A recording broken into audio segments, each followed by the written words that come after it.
ఒక వ్యక్తిని స్టేజ్ పైకి ఇన్వైట్ చేస్తే ఆయనతో పాటు ఆడియన్స్ కూడా అంతా లేచి నిలబడి చప్పట్లు కొట్టేంత గౌరవం సంపాదించుకున్న వ్యక్తి ఆయనే ది గ్రేట్ మైకేల్ జార్డన్ గారు. అమెరికాకి చెందిన మైకేల్ గారికి చిన్నప్పటి నుంచే స్పోర్ట్స్ అంటే చాలా ఇష్టం ఉండేది.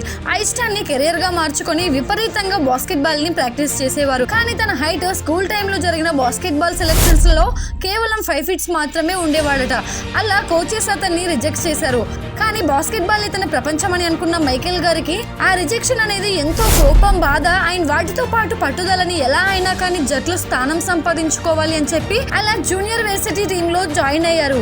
ఎంతో కష్టపడి గేమ్స్ లలో అద్భుతంగా పాయింట్స్ సాధించారు. ఫైనల్ గా సీనియర్ టీమ్ లో చోటు దక్కించుకున్నారు. అలా స్టార్ట్ అయిన జర్నీ అనేది తాను వెనక్కి చూసుకోలేదు. ప్రపంచమే తన వైపు తిరిగి చూసేలా చేసుకున్నాడు. ఎయిర్ జార్డన్ బ్రాండ్ ని నిక్ $2.25 బిలియన్ కి కొనుగోలు చేసింది. వరల్డ్ లోనే బిలియనీర్ అయిన అథ్లెటిక్ గా జార్డన్ గారు రికార్డును క్రియేట్ చేశారు.